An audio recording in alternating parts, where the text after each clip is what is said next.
নমস্কাৰ শ্বেয়াৰ মাৰ্কেটৰ মুখ্য বাতৰিলৈ স্বাগতম জনাইছোঁ আজি মাৰ্কেটৰ আৰম্ভণি অলপ বেয়া হ'ব যেন লাগিছে কাৰণ গিফ্ট নিফটি এতিয়া 130 পইণ্টছৰ গেপ ডাউন ওপেনিং ইণ্ডিকেট কৰি আছে মানে আমাৰ মাৰ্কেটটো আজি গেপ ডাউন ওপেন হ'ব সেইটো নিশ্চয় তাৰপিছত মাৰ্কেট ক'ত থাকিব ৰিকভাৰ হ'ব নে আৰু তললৈ যাব সেইটোহে চাবলগীয়া হ'ব আৰু কিয় 130 পইণ্টছৰ ইমান গেপ ডাউন ওপেনিং ইণ্ডিকেট কৰি আছে তাৰ মূলত হ'ল ইউএছ মাৰ্কেট ইউএছ মাৰ্কেটত কালি ভালেখিনি প্ৰফিট বুকিং দেখা গৈছে নেছডেক 2.3% তলত গৈ পেলাই বন্ধ হৈছে ডাও জন্স প্ৰায় 1.7% মান তলত বন্ধ হৈছে আৰু S&Pও তেনেকুৱা 1.7% মান তলতে গৈ ক্লোজিং দিছে আৰু ইউএছত কিয় ইমান কাৰেকশ্যন দেখা গৈছে মেইনলি হ'ল এক নম্বৰ কাৰণ টেক শ্বেয়াৰ টেকন'লজি শ্বেয়াৰ বিশেষকৈ আপোনাৰ AI ষ্টক এনভিডিয়া পেলেণ্টিয়াৰ এনভিডিয়া কালি প্ৰায় 4% মান তলত গৈ পেলাই বন্ধ হৈছে দেন পেলেণ্টিয়াৰ 7% কাৰেকশ্যন দেখাইছে চ' ইউএছ মাৰ্কেটত বিশেষকৈ টেকন'লজি শ্বেয়াৰ বহুতখিনি নামি গৈছে ক্ৰেছ হোৱা বুলি ক'ব পাৰে আৰু মাইকেল পেৰিয়েতো কৈছে AI ষ্টক অভাৰবট হৈ আছে বাবলটো যেতিয়া তেতিয়া বাৰ্ষ্ট হ'ব পাৰে চ' সেইটো কাৰণে টেক শ্বেয়াৰত কাৰেকশ্যন দিছে আৰু সেইটো কাৰণে এগেইন আমাৰ ইণ্ডেক্স আমাৰ নহয় তেওঁলোকৰ ইণ্ডেক্স কাৰেকশ্যন হৈছে আৰু 2 নম্বৰ আৰু এটা ৰিজন আছে ডিচেম্বৰত তেওঁলোকৰ ৰেড কাৰ্ড হোৱা চান্স আছিল সেইটো চান্স এতিয়া বহুতখিনি কমি যোৱা দেখা গৈছে সেইটো কাৰণে মাৰ্কেট অলপমান নেগেটিভলি ৰিয়েক্ট কৰিছে চ' এইটো মেইনলি এই দুটাই মেইন কাৰণ তাৰ কাৰণে ইউএছত অলপ কাৰেকশ্যন দেখা গৈছে আৰু এইপিনে যদি এছিয়া বজাৰ চায় এছিয়ান বজাৰ অলপমান নেগেটিভে হয় হেং চেং নিকেই নেগেটিভ জোনত ট্ৰেড কৰিছে হেং চেংটো প্ৰায় 1% মান তলতে এতিয়া ট্ৰেড কৰিছে অপেনিং হৈছে আৰু এইপিনে যদি আপুনি ইউএছ ফিউচাৰ চায় নেছডেক আৰু ডাও জন্স একেবাৰে ফ্লেট হৈ পেলাই ট্ৰেড কৰি আছে তো তাৰমানে আমাৰ মাৰ্কেটটো গেপ ডাউন হোৱা নিশ্চিত কিন্তু এইবিলাক সকলোবোৰ ৰেজাল্ট বা এইবিলাক সকলোবোৰ নিউজ তল পৰি থাকিব আমাৰ বিহাৰ ইলেকশ্যনৰ কাৰণে বিহাৰ ইলেকশ্যনৰ আজি ৰেজাল্ট ওলাব ৰেজাল্ট চাবলগীয়া হ'ব ৰেজাল্টে যোনপিনে মুভ কৰে সেইটো পিনে মাৰ্কেট মুভ কৰাৰ চান্স আছে আৰু এতিয়া যিহেতু এক্সিট পল মতে মাৰ্কেট NDA চৰকাৰ বনাব লাগে বাই চান্স কিবা কাৰণত একচুৱেল ৰেজাল্ট যদি উল্টা হৈ যায় মহাগঠবন্ধনে চৰকাৰ বনায় তেতিয়াহ'লে কিন্তু মাৰ্কেট বহুত বেয়াকৈ ৰিয়েকশ্যন দিব আৰু মাৰ্কেট ভালেখিনি তললৈ নামাৰ চান্স আছে গতিকে আজি নিফটি যদি আপোনালোকে ট্ৰেড কৰে বহুত সাৱধান হৈ ট্ৰেড কৰিব লাগিব অপশ্যনটো চেল নকৰিবই আজি চেল কৰাটো বহুত ৰিস্কি হ'ব অপশ্যন ৰাইট নকৰিব কৰিলে বাই কৰিব লং ষ্ট্ৰেংগেল বা লং ষ্টাৰ্টেল টাইপ ষ্ট্ৰেটেজি বনাব পাৰে এইটো একদম ৰেকমেণ্ডেড নহয় আৰু মই জাষ্ট কথাটোহে কৈছোঁ চ' মাৰ্কেট আজি ভালেখিনি ভলেটাইল হৈ থাকিব কিন্তু চ' সেইকাৰণে আপুনি অলপ সাৱধান হ'ব চ' অলপমান ডেটা চাই লওঁ এতিয়া ডেটা কালি FII শ্লাইড প্ৰফিট বুক কৰিছে 384 ক্ৰ'ৰ্ছৰ তেওঁলোকে ষ্টক বিক্ৰী কৰিছে DI 3092 ক্ৰ'ৰ্ছৰ ষ্টক তেওঁলোকে বাই কৰিছে চ' FII চেলিংটো অলপমান কমা দেখা গৈছে DIটো একে মুডতে আছে তেওঁলোকে বহুত দিনৰ পৰা বাই কৰি আছে আৰু এতিয়াও বাইয়ে কৰি আছে গতিকে মাৰ্কেট ইন দ্য চেন্স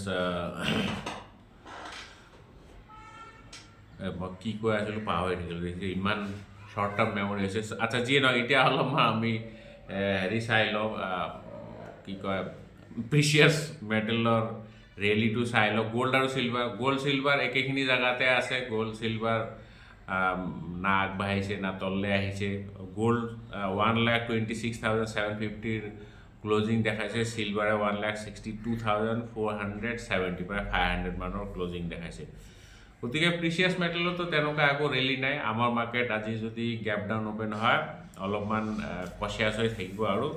এতিয়া অলপমান ষ্টক স্পেচিফিক নিউজ চাওঁ stock specific news result season শেষ হ'বলৈ গৈ আছে আৰু এতিয়া চাই লওঁ কেইটামান কোম্পানীৰে ৰিজাল্ট বাকী আছে কালি কেইটামান কোম্পানীৰ ওলাইছে ৰিজাল্ট কিন্তু ৰিজাল্ট চোৱাৰ আগতে CESC চাব লাগিব এইটো কেলকাতা ইলেক্ট্ৰিক কিবা পাহৰিলোঁ কেলকাতা চামথিং আছিল আৰু CESC মেইনলি তেওঁলোকে ইলেক্ট্ৰিচিটি জেনেৰেটিং কোম্পানী হয় চ' তেওঁলোকৰ এটা ছাবচিডিৰী আছে CSC গ্ৰীণ বুলি CSC গ্ৰীণ পাৱাৰ লিমিটেড সেইটো কোম্পানীয়ে উৰিষ্যাত এটা ডাঙৰ প্ৰজেক্টত কাম কৰি আছে সেইটোৰ কাৰণে এপ্ৰুভেল পাইছে বৰ্ডৰ পৰা এপ্ৰুভেল পাইছে board in the chains board আৰু উৰিষ্যা গভৰ্ণমেণ্টৰ পৰা এইটো 4,500 crores এটা ডাঙৰ প্ৰজেক্ট হয় তাত তেওঁলোকে ৰিনিউৱেবল এনাৰ্জি মেনুফেকচাৰিং ইউনিট বনাব তাৰমানে তাত সোলাৰ মডিউল সোলাৰ পেনেল আৰু বেটাৰী ষ্ট'ৰেজ মেনুফেকচাৰিং প্লান্ট বনাব সেইটোৰ কাৰণে এপ্ৰুভেল পাইছে 4,500 crores গতিকে CSCটো ফ'কাছত থাকিব তাৰপিছত ৰিজাল্ট যদি চাই হিৰো মট'কৰ্পৰ কালি ৰিজাল্ট ওলাইছে ৰিজাল্টটো মোটামুটি ভাল বুলি ক'ব লাগে ৰেভিনিউ 16% বৃদ্ধি পাইছে ইয়াৰ অন ইয়াৰ EBITDA 20% আৰু নেট প্ৰফিট 16% বাঢ়ি পেলাই 1,393 crores ৰেভিনিউটো নহয় প্ৰফিট যোৱা বছৰ আছিল 1,204 কোটি টকা আৰু কোম্পানীটোৱে তেওঁলোকে এটা গ্লোবেল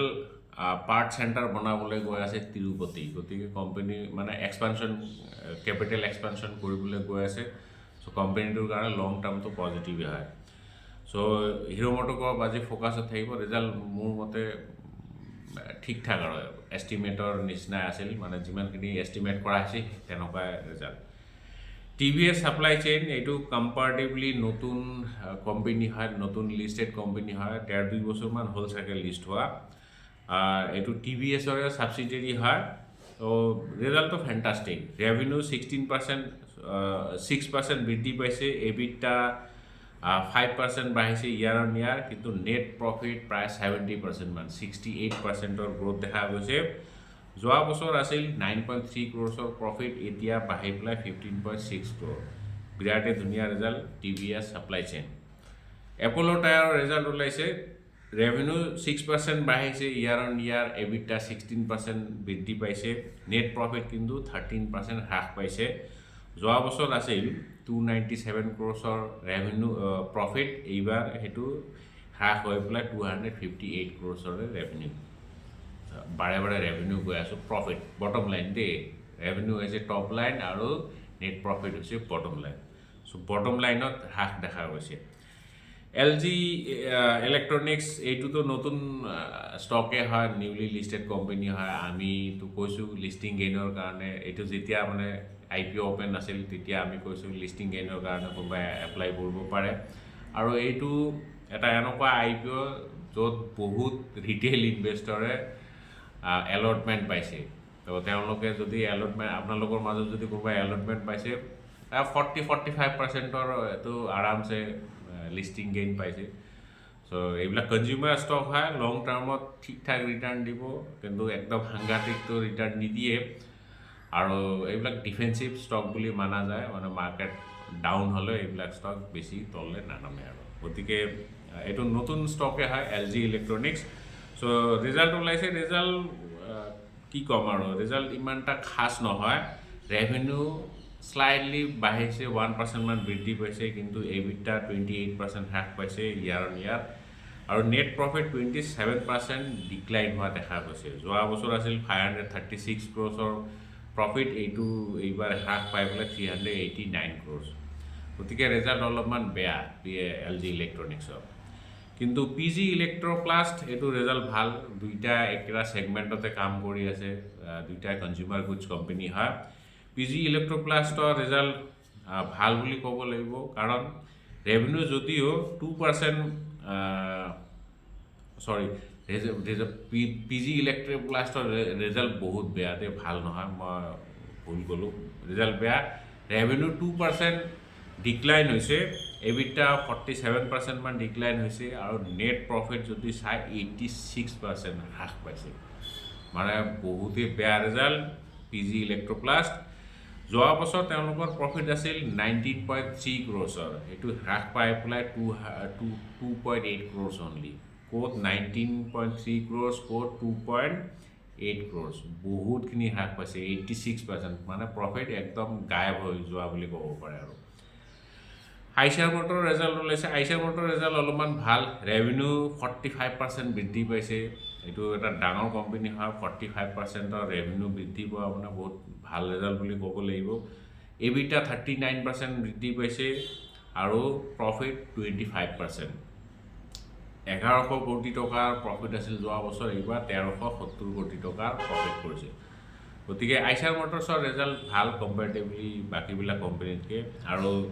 আজিতো 14 তাৰিখ চিলড্ৰেনছ ডে হয়। Happy children's day to all of you. আপোনালোকতো আই এম চিয়'ৰ ন' মোৰ চিলড্ৰেন।